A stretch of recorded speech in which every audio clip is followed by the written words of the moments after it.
Less podcast. I'm Artistic Layman. I have successfully hijacked TheBechtloff's stream and will be taking over for the evening. Unfortunately for everyone else out there who does enjoy TheBechtloff's work, you'll be horribly disappointed by whatever content I present. Also, I discovered an hour ago Jim was doing a stream at the same time, so I decided to postpone the usual stream for an hour later. And so how do we start this?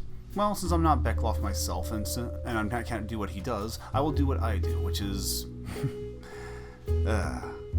musical presentation. So what do you say we do something that's actually fitting for the channel at hand? Let's see what we've got here. Let's see if you guys know this one.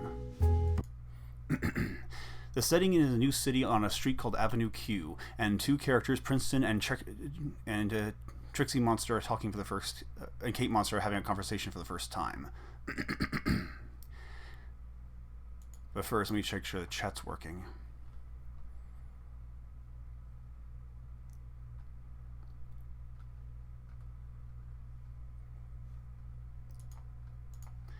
Say, Kate, can I ask you a question? Sure. Well, you know Trekkie Monster upstairs? Uh-huh.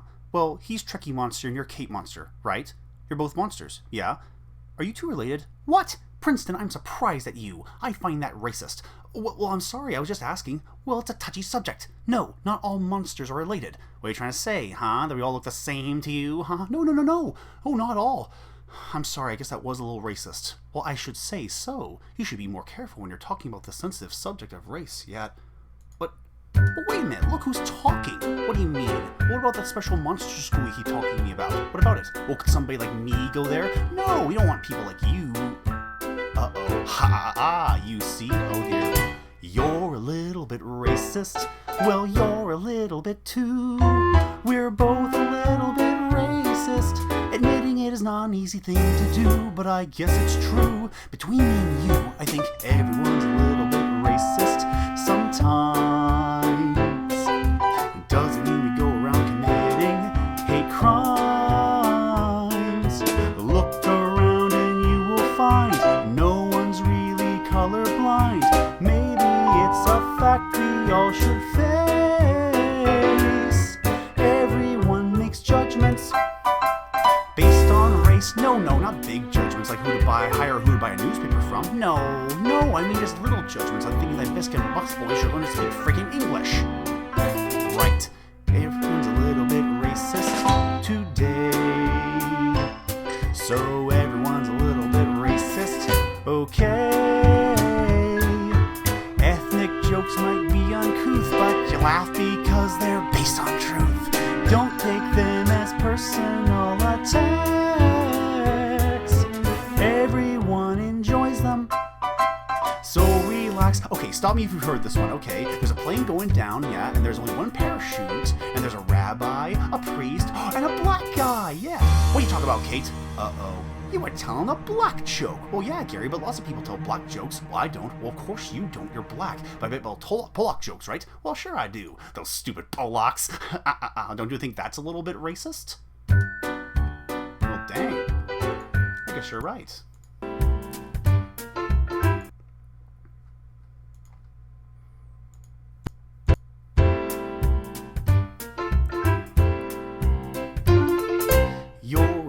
Bit racist.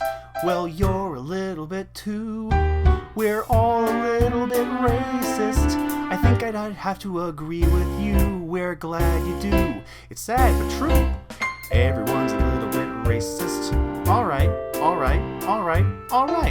Bigotry has never been exclusively white. If we all could just admit that we are racist a little bit, even though we all know that it's wrong, maybe it would help us get along. Praise Jesus, do I feel good. Now there was a fine, upstanding black man. Who? Jesus Christ. But Gary, Jesus was white. No, Jesus was black. No, I'm pretty sure Jesus was white. No, I'm pretty sure Jesus was black. Guys. Jesus was Jewish. Hey, what are you guys laughing about? Racism. Cool. Brian, get back here. You take out recyclables. What does that mean? recyclables.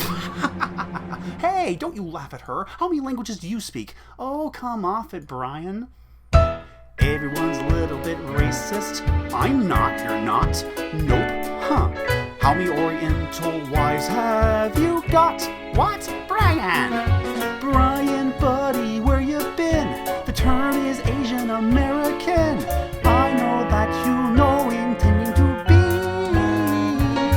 but calling me Orienter offensive to me. I'm so sorry, honey. I love you, and I love you, but you're racist too. Yeah, I know. The Jews have all the money and the whites have all the power, and I'm always in taxi cab with driver who no shower. Me too, I can't even get a taxi. Everyone's a little bit racist, it's true, but everyone is just about as racist as you.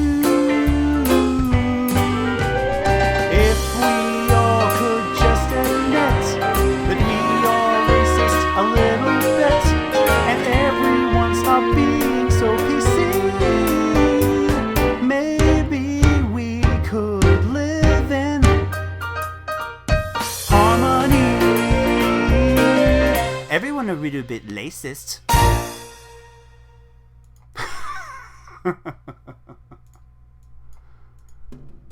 Oh, I apologize in advance for that terrible performance, but thank you. Let's see what the chat's getting this. Monster Lives Matter. That's right, Dabs. Good song, good. And he's back again. Yeah, we're back. Hopefully we'll get this right this time. Wonder if anyone else is here, though.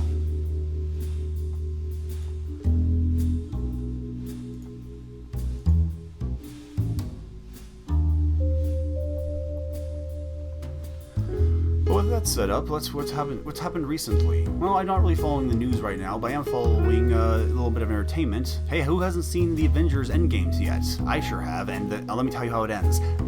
Nah, I won't tell you how it ends. I'll just tell you one of my favorite parts of it, or at least my hinting of my favorite parts. One part consists of the phrase, let's see, how do I say this properly? Captain America is worthy, and the other part is, how do I describe it? I am Iron Man. And that's all you're getting out of me. For those who have seen it, they know what I'm talking about, but those who haven't seen it yet, those are my hints of my favorite parts. However, there is one... there are a couple stupid parts, though, which directly connects to Captain Marvel. And one scene in particular, Captain Marvel appears, a big fight's happening, and Captain Marvel appears, basically to go on this big trip through this horrible horde of monsters, and they said, I know you're tough, but you have a lot, how you gonna get through that? She's not alone. And all of a sudden, all the women heroes all line up for no apparent reason and start fighting off the horde to clear the way for Captain Marvel, which, isn't she more powerful than all of them combined? And but there is that's just so weird. It's trying to push the whole, we had this feminist moment in the last movie, and we're going to continue it in this movie. But that's where it pretty much ends. Captain Marvel basically exists for nowhere else in the film, which is good for all of us, not just for people who have seen the last one, for people like me who haven't seen it at all. I have not seen Captain Marvel, and I have no desire to see it. And if the presentation of Captain Marvel in this movie is any indication of what she was in there, she's basically, other people have said, she's basically Superman, but with no personality and with no kryptonite. And that's just not interesting to watch. Although there is one part in the movie where Thanos himself actually becomes a hero. Let's see. It basically a hero to the audience and to us. There's a scene where, it's a whole weird scenario where Thanos has the Infinity Gauntlet again for some reason. He's going to use it again. And Captain Marvel is trying to take it away from him, and it's very clear that she's more stronger than Thanos. He actually headbutts her and is surprised that didn't work because, this one girl is so more powerful. And so she's trying to pull the Infinity Gauntlet away from him, but then Thanos gets the idea to grab one of the Infinity Stones, the Power Stone, out of the glove and punches her into the mountainside. Almost as if to say, you're contractually obligated to be here, but the audience doesn't want you here. Oh, that's good stuff. But with that said, it's an incredibly powerful action movie and really tried its best to try to answer the questions, or at least the sub for some of the characters that have been around here for nearly 10 years. Holy cow. A movie franchise that has gone on for 10 years. How about that? That's something else.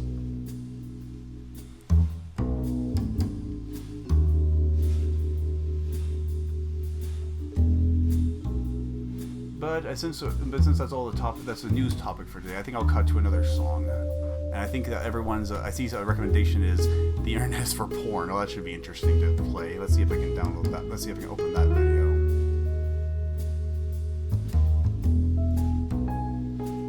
Oh, yeah. Well, in that time, as Captain America made out with his granddaughter in Civil War. Well, technically, that was a different timeline, so it's not his daughter. Or is it a split timeline, or is it the same timeline? I know technically in their universe they have like a quasi-split timeline where they take the gems out and put them back. So, would it be backwards, or would technically was she married from that, or so many, unfortunately now that we sit down and think about all the possible open ends or timelines, it's going to be completely impossible to do. But Bechtloff actually sent me a image that perfectly encapsulates what's the topic of time travel communication. Let's see if I can find it. Here we are. And it's actually fittingly enough from a clip from the Orville.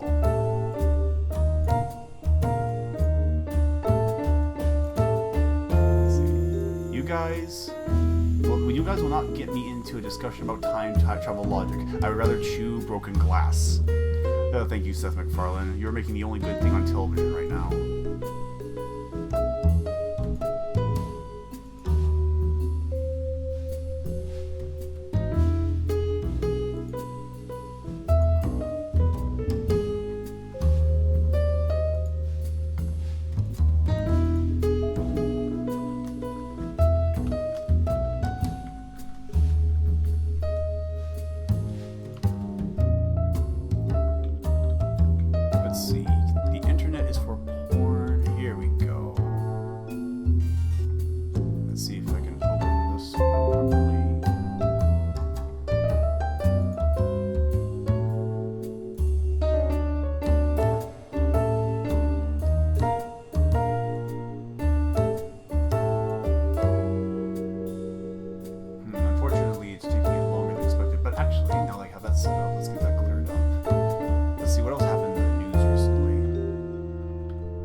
Let's see. Pope funds caravans border dumping into Tucson. Oh, that's pleasant.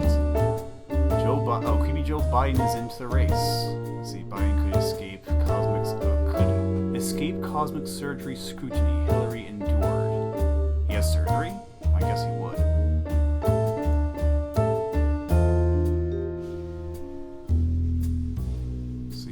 Bento draws crowd of tens at college campus.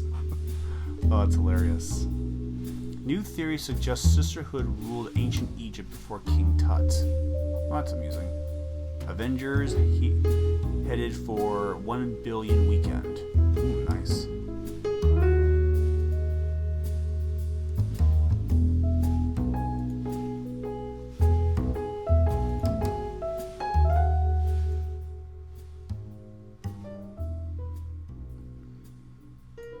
Let's see how the music is much more loud than I am. Okay, let's see if that fixed it. Every time it never matches right. Every time I do this, it's always louder or softer than it should be.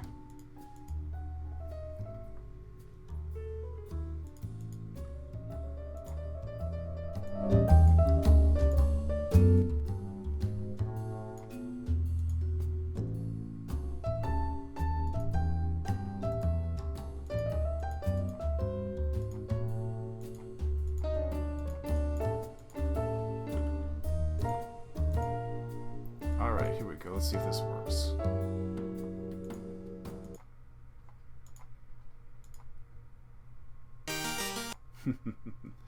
Oh yeah, this is setting up when Trekkie Monster is being... Trekkie Monster apparently in Avenue Q is a teacher, or a wannabe teacher, and she's been given the chance to teach a class all by herself, and she's musing upon what she's going to teach for the class. Finally, I get to teach a whole lesson all by myself. And I'm going to teach something relevant, something modern. The internet. Huh. The internet is really, really great. For porn. Okay. I've got a fast connection, so I don't have to wait for porn.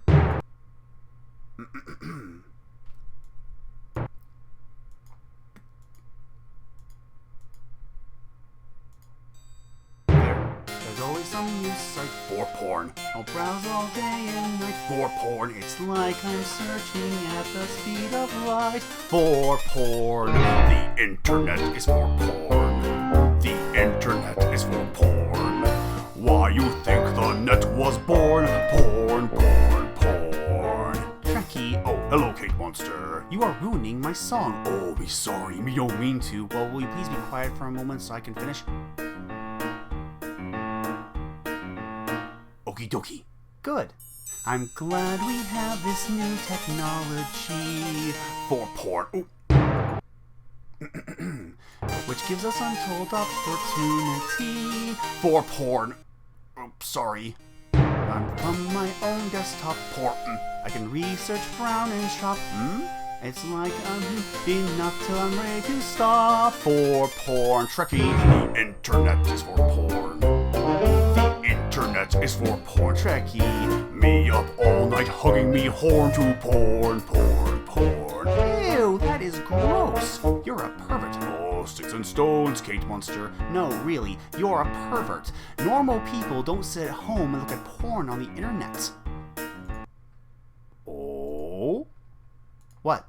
You have no idea. Ready, normal people? Ready, ready, ready. Let me hear it. The internet is for porn. Sorry, Kate. The internet is for porn. I masturbate. All these guys unsip their flies for porn, porn, porn. No! Porn, porn. The internet, not for porn. Hold on a second. Ow. Now I happen to know for a fact that you... Rob, check your portfolio and trade stocks online. That's correct. And Cranston, you send me that sweet online birthday card. True. Oh, but Kate, what do you think he'd do after? Yeah. Ew. The internet is for porn. Gross. The internet is for porn. I hate porn. Grab your and double click for porn. Porn, porn. I hate men. Porn, porn. The internet is for internet is for internet is for porn. Yeah. It's more fun when we have a larger cast.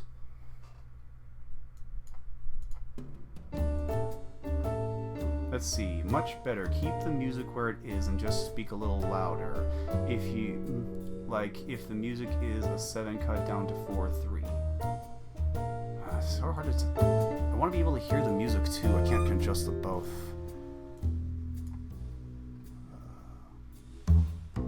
Here we go. This should do it.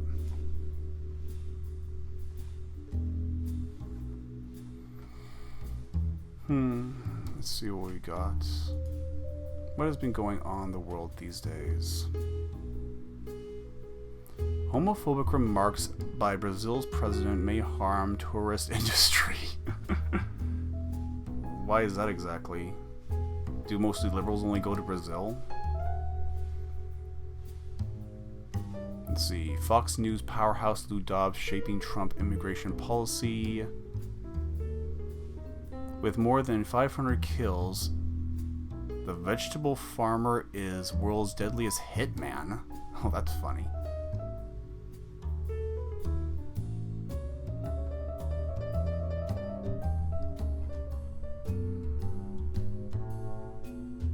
Has recession been cancelled? What's this about? From the Wall Street Journal opinion piece, has the recession been cancelled by James Freeman. What would we do without experts? As U.S. workers continue to enjoy a vibrant job market, they should spare a thought for laborers in one category of professional service who remain mired in the multi-year slump.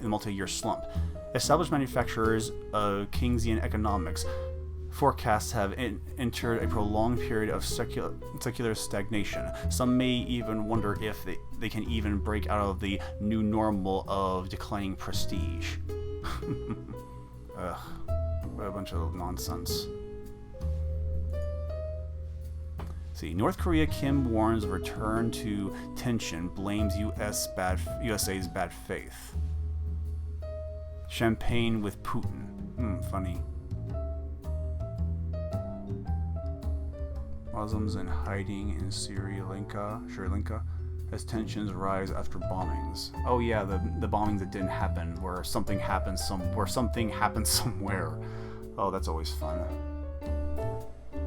New technology questions death. Did John Wilkes Booth escape justice all along? Apple cracks down on apps that fight phone addiction. Going offline, benefits to break from internet. Well, obviously.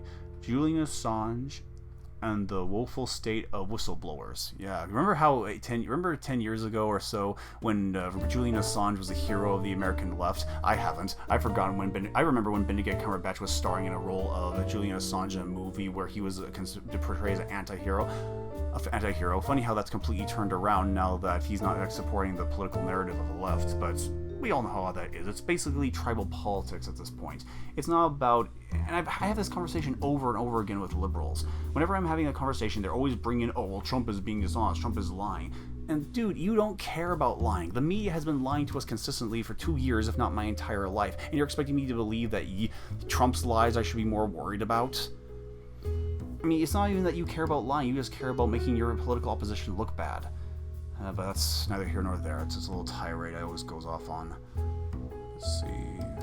White House celebrities Melania Trump's birthday with a bizarre photo. Oh, what's this photo all about? Let's see. NBC News. What is this photo? Let me see this photo.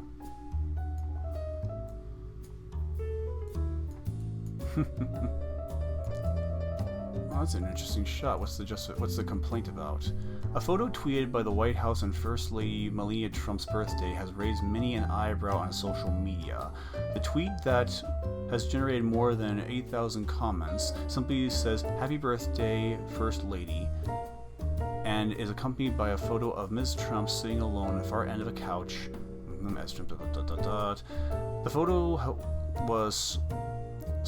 has spawned numerous memes, but also questions from some Twitter users about why the White House chooses to share a photo in which the First Lady looks all alone on her birthday. Where is her child and husband? I don't understand why the White House would post such a sad, lonely photo of Melania on her birthday. Maybe because you will talk about it constantly.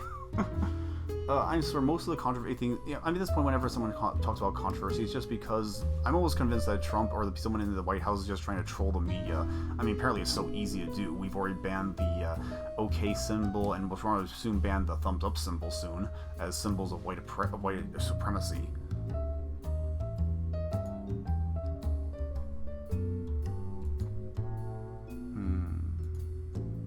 Michael Jackson's name to remain on LA school auditorium despite sex abuse claims. Yeah, emphasis on claims. Are we still defending that? I mean, yeah. The what is it with the left, with the people and not listening to exonerations?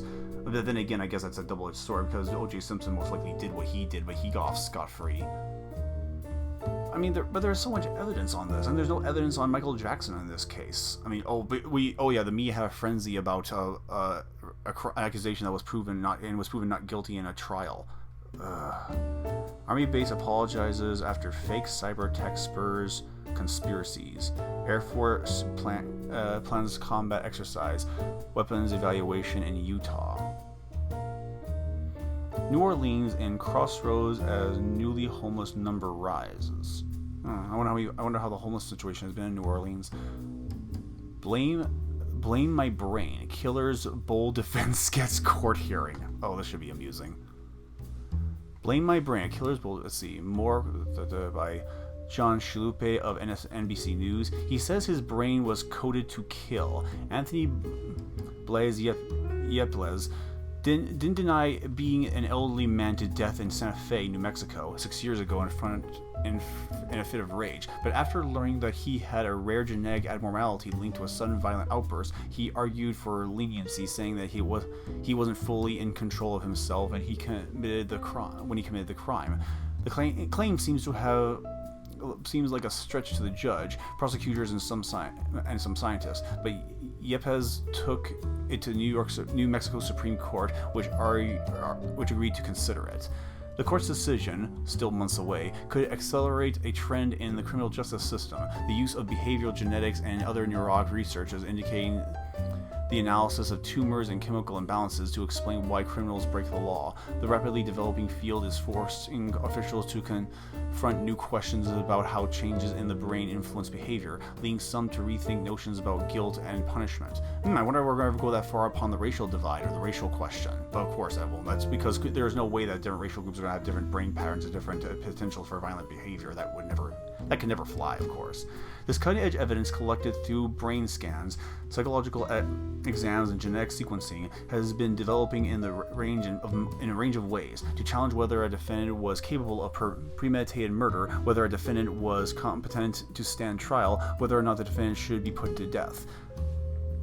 Most of these attempts to use neuroscience as a defense has failed, researchers say, but some, about 20% according to a new study, have worked, winning defendants new hearings or reveals. This is troubling to researchers who fear that some of the tactics push the boundaries of science. Quote, "The law at the moment exists in a gray zone where everyone acknowledges that both genetic and environmental factors could affect culpability," end quote, says Owen Jones, a Wilderberg University law professor who directs the research network on law and neuroscience. Quote, "But how do you know when and how much?" The test for brain science. Yepes' journey to this frontier began with a mail-order DNA test. In October 2012, he was charged with first-degree murder for beating to death the boyfriend of his girlfriend's mother. The boyfriend of his girlfriend's mother. He admitted to attacking the 75-year-old victim during a drunken dispute, but he said he could not remember much of it and could not explain why he reacted so violently. He seemed bewildered at what he had done, according to Ian Lloyd, a public defender who was assigned to represent him. A few months later, as they prepared for the trial, Lloyd attempted to attended a conference in Washington. One of the speakers was forensic psychiatrist William Burnett told the story of a Tennessee murder defendant facing the possible of death penalty who persuaded a jury in 2009 that he deserved a less severe punishment. The defense had agreed that the genetic deficiency, a variant of gene named MAO-A, which regulates aggressive behavior in men, along with abuse he had suffered as a child, were partly to blame for this crime. The mutilation's impact on the criminal's behavior was first documented in 1993 in members of a Dutch family, with a severe version that has since been found in a handful of families worldwide. There are less extreme and are less rare versions that have been linked to an increased risk of criminal convictions, but only among men who have also suffered from the abuse as a child. Some research began dubbing MAOA-A as warrior gene, a term that was packed by documentary filmmakers, talk show hosts, and consumer DNA testing companies. Lloyd financially scrubbed notes, thinking of Yepes. Maybe it's gone too far, this gene too, Lloyd recalled thinking. Lloyd went online to find a chemical genetic testing company, Family Tree DNA, that charges $99 to determine if someone has the MAOA-A deficiency. He had one of the investigators visit Yepes at the Santa Fe County Jail, where he swabbed Yepes' cheek for cells. A few weeks later, the results came back positive. Quote, "This is the defense I want to pursue," said Lloyd to Yepes. The consumer test wouldn't hold up in court, so Lloyd called Burnett, a professor emeritus at Vanderbilt University School of Medicine, who suggested that getting a geneticist to perform a more comprehensive test. The geneticist David Lightfoot concluded that there was, quote, no doubt that Lopez had the MAOA- mutation, according to the court findings. Yeah, this is the whole question. I mean, one of the biggest questions I have about this is that if we're really going to argue about the complete determinism on the genetic level, then technically we're not. No, can we really? Any of us be responsible for any of what we do? I mean, if these genetic defects are causing people to be violent, then why shouldn't we assume that all the other things that are normal, all the good behavior that we like, are just a proxy of our genes as well? I mean, isn't that the case? I mean, you can't just say, oh, I like these things, therefore they're by your free action and your free agency, but then turn around and say, well, these actions are clearly bad, so they clearly aren't your fault. I mean, it's like a interesting it's like a eat your cake and have your cake and eat it too scenario. The growing strategy, quote, we have a duty as citizens to listen to that science and make informed decisions before they take away another person's freedom. Yeah, it's really questionable on that front.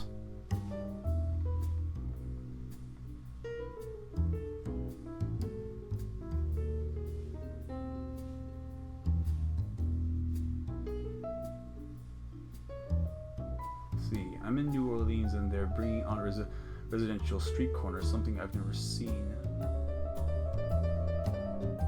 Jesus had the blood of David in him. David was a warrior. Indeed.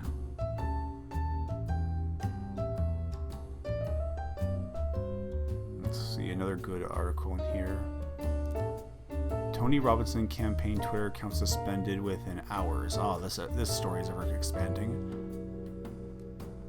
Tony Robinson's campaign to become a member of the European Parliament has not gone off to a best start. The far-right campaigner in the England Defence League founder got into hot water this campaign launch when the police told him that he was breaking the electoral law by providing free food to people? Wait, what?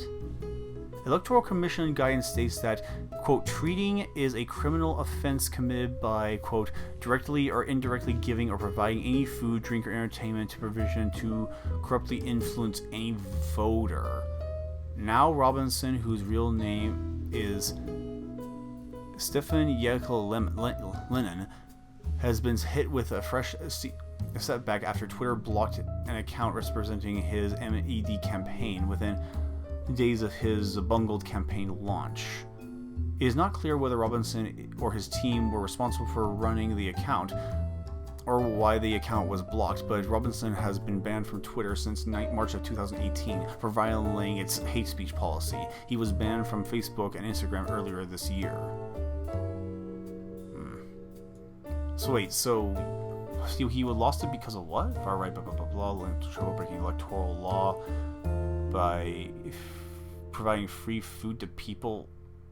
Oh, so I see. But if he was charging him the food, would that be? If he was charging him for the food, would that be okay? Electoral Commission. I mean, I guess you could say the same for advertisements. I wasn't aware that this was a restriction.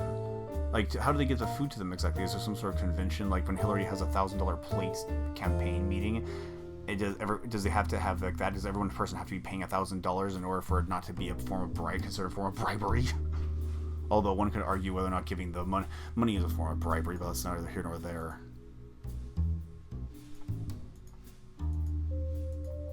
Let's see.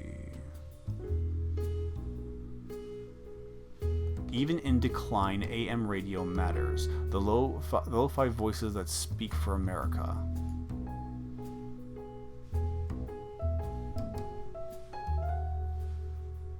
Yes, candidates used to have open bar fundamentally at their speeches back in the old days. These people think that communism is scientific government. Can we really expect much from them? No, I guess not. Let's see. The lo-fi voices of America speak for America. Even in decline. For decades, AM radio has felt as commonplace as a utility, such as a basic fact of life that has been taken for granted, but it's changing. Across America, AM radio stations are dwindling in number, and profitably, as much better sounding FM signals become cheaper to broadcast, and would-be listeners turn to the internet for entertainment. Why is not? I was curiosity. I'm looking at there's a picture of the people on the image. I wonder, why is Rush Limbaugh not on here? I mean, he's one of the biggest voices in AM radio. Why is he not on the screen? Let's see if I can get the picture here.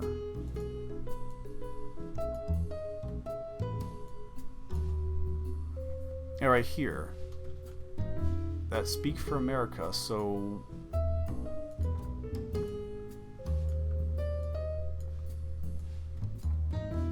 how come I don't recognize any of these? Oh, does anybody recognize these people? Let's see.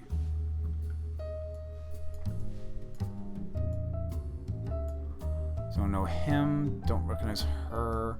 Maybe these are just generic images. Yet, even in decline, it is a strength that politicians and media insiders would want to understand.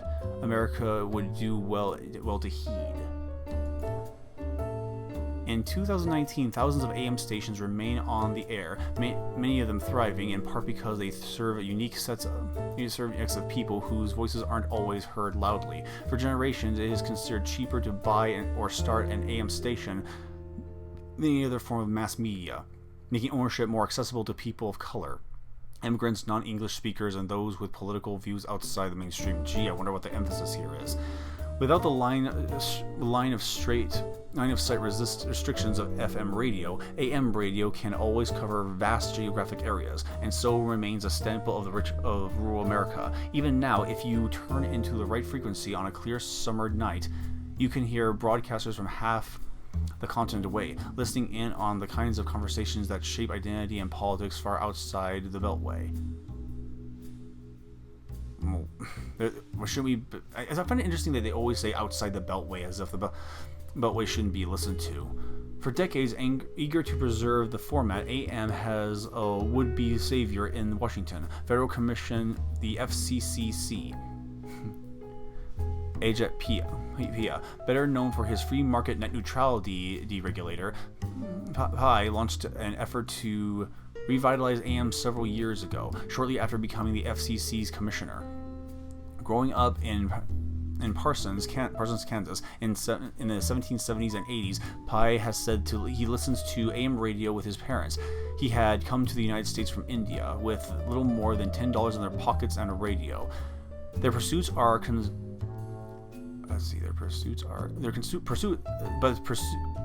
persists with his effort, but however, they're concerned with his efforts to save AM radio. But pursues in his efforts to save AM radio, Pi might be inadvertently killing it off what makes it unique, potentially clattering long distances AM broadcasts and moving more of its broadcasts to FM. More over the past few months, Politico magazine has drawn on radio ratings and conversations with broadcast experts to identify some of the most distinct voices on AM dial. They include a sheep farmer who reports on agricultural industry for a vast rural audience, an icon of an inner city Baltimore who inspired a character on The Wire, and one of the only on-air personalities who broadcasts in the Navajo language. Some are conservative, some are liberal, and some avoid politics altogether. And these photos, Politico's here they are. Politico's M. Scott McKinley, we glimpse what's being lost when AM radio stations disappear, not just call signs, but places where communities are built. Okay, Pulse of Inner City Baltimore. Before he became one of the most influential local radio talk show hosts in America, Larry Young served 23 years in Maryland State Legislature. He doesn't think he lost any influence. I've got a pulpit, he says. And Baltimore pictured above in the studio. Let's see if I can put this picture up.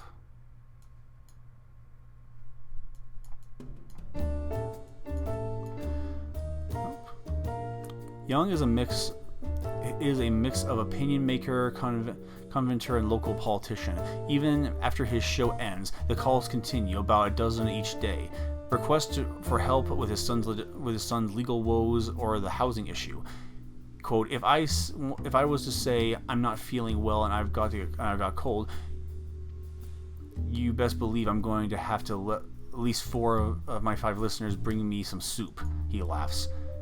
His daily... Let's see. Oh, there's a picture of his office. And if I'm not mistaken, let's see. Oh, and there's a picture of Michelle Obama for inspiration. Barack Obama, Michelle Obama. I wonder what his political affiliations are. Oh, how cute. This article is about how AM is dwindling. Yeah, maybe it's dwindling for the people who can't succeed in it because radio is dominated by the right. I mean, and there's actually an interesting article, Atlantic article about this. That was explaining why why the left dominates television, why the right dominates radio, is because television and radio appeals to different mindsets and different audiences. And to put it bluntly, liberalism requires a more visual medium.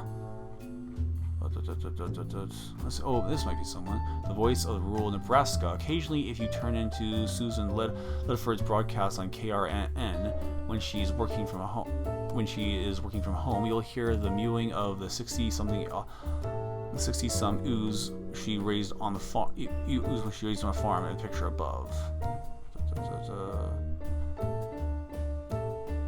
The Heartland Spanish language hub. Every morning, Orlando Cruz drives an hour from Topeka, Kansas to make his 7 a.m. shift on KYYS, a 25,000-watt Spanish language station that plays regular Mexican music in Kansas and Missouri. Yeah, because when I think Spanish, I think Kansas and Missouri. The moderate of the political talk radio. Here, Jack Hart has hosted 2020 presidential hopefuls Cory Booker, Pete Booking, and Bill Weld on his show, a required stop in the nation's first primary state.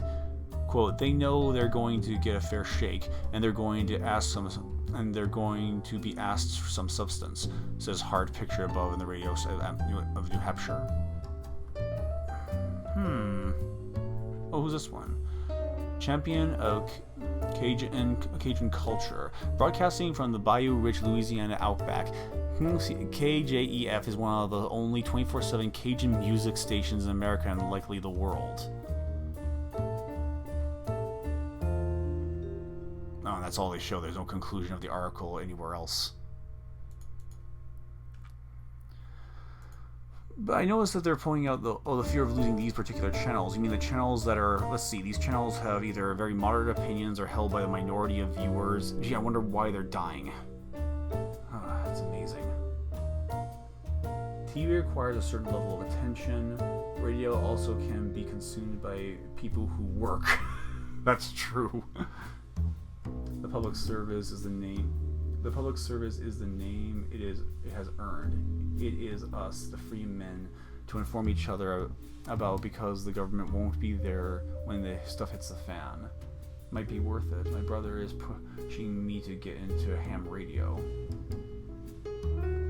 This is why you get your ham radio license, gentlemen. When tested upward, then you have to have a call sign. You get yourself what is that on that AM. That bandwidth will always be there.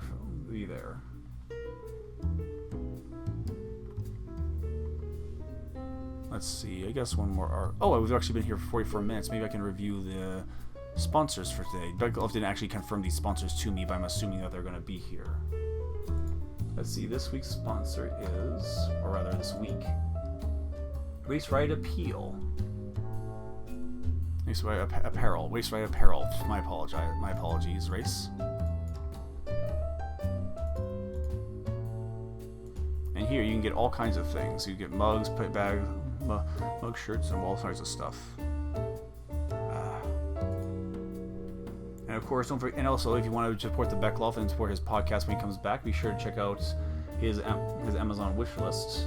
So you can order stuff if you don't want to give him, or because if you don't want to donate to either PayPal, Patreon, or all the other financial ways, you can always go to Bechtloff's Amazon wish list and buy him a present there, and he always appreciates it. And he'll usually, and when he eventually make a review of certain things, depending on what the subject is.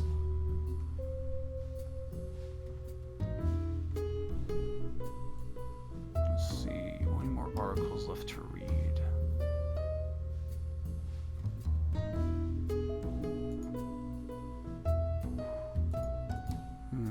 anything worthwhile.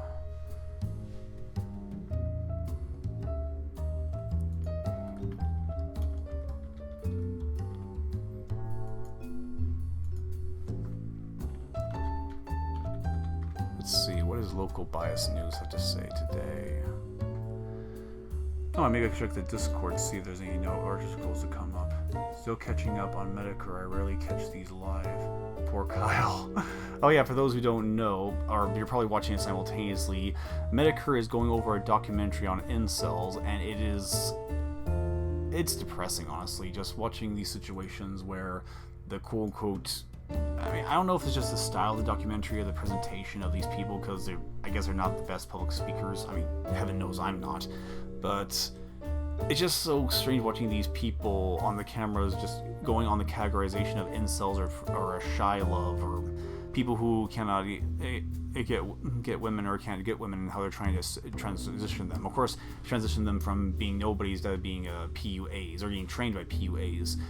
And it's just so bizarre and weird. I mean, I know communicating with, trying to find a partner in this day and age is almost near impossible, with great difficulty, considering the superficiality of our society and the loss of spirituality in our society. But there's something kind of odd seeing this whole the pickup artist culture trying to make its way to people, or trying to give people guidance on how to get girls. Because I mean, isn't Rouge V? I mean, the whole thing, like, but people like Rouge V, I know they're trying to perform a service to help men have confidence to approaching women, but is this really going to help you find a wife or find a consistent girlfriend? Because, I mean, I cannot really criticize this as not really being an expert on the subject or any kind of player myself. It just seems kind of odd that all the advice seems to be going for one night stands, or some variation of the always single bachelor lifestyle, or enjoying life as a single man. But that's neither here nor there.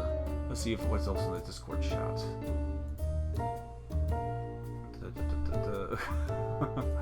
Oh, this is funny. Oh, this is such a nice little meme. Biden 2020, folks. Oh, where's this? What's his name on the Family Guy? What's this guy's name? Uncle. Guy.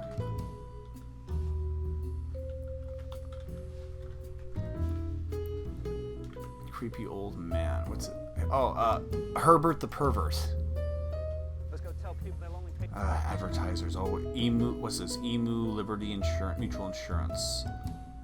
Yes, I'll take this teddy bear, this ruler, this piece of string, and this cardboard box.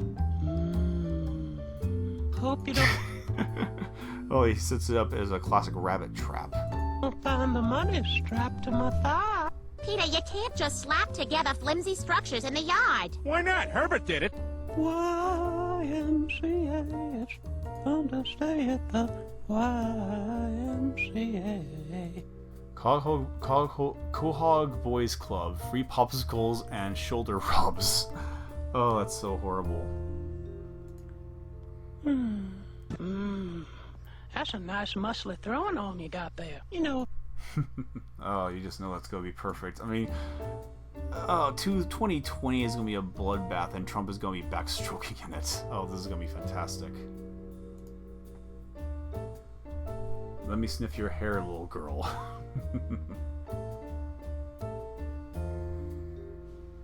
Let's see.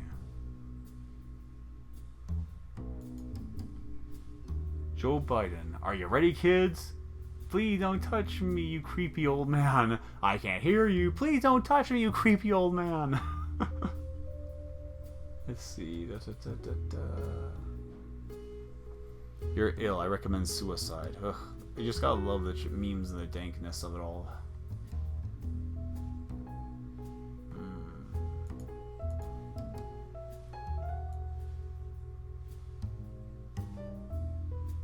Oh, these are some pretty elaborate Pokemon setups. Or like little statuettes. Like, these are pretty elaborate. Let me get this up here. Do some Bulba posting here.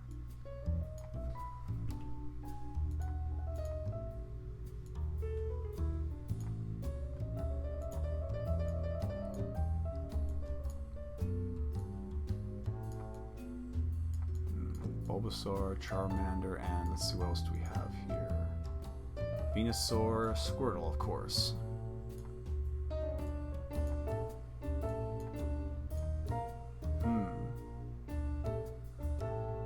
Very nice stuff.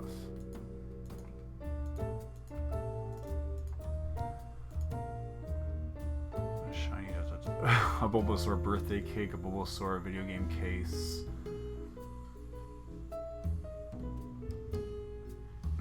GIFs are amazing. I should make one for Bechtloff.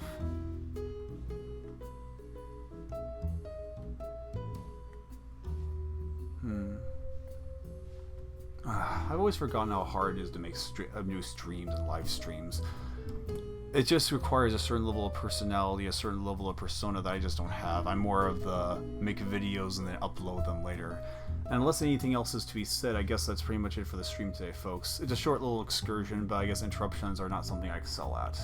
So if there's anything else to be said about the news today, or anything else to be said, I'm going to cut the stream off. Let's see. Public service.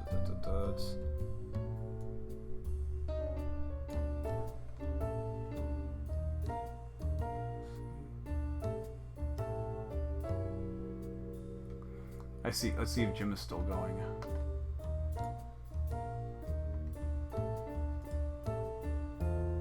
By kissing the ground in front of the stud. Speaking of studs, here's a stud slaying bitches. I'm not sure what's going. She's another owl person. Maybe this is actually a sci-fi comic, trying to tell us that bird-like humans are taking over the world and we're unaware of it. You gotta admire the PUA making this. Oh no, I think this is the actual comic book he made, where the picture is of "Welcome to Dud to Stud Boot Camp." It's all adorable, and you can't have it. In initiation night, let's see. You have the nerds burning up all their nerd stuff. You have a fat guy on the push-ups, and the Dud to Stud recruitment person ordering them around like a boot camp. Yeah, this probably is the. Yeah, Jim is just an awesome presenter and awesome orator. I don't know about you guys, but I think Jim's stream is going to be far more entertaining than this one. So I appreciate all you guys for being on the stream and indulging me this slight interruption as Bechtloff is off and away from the stream.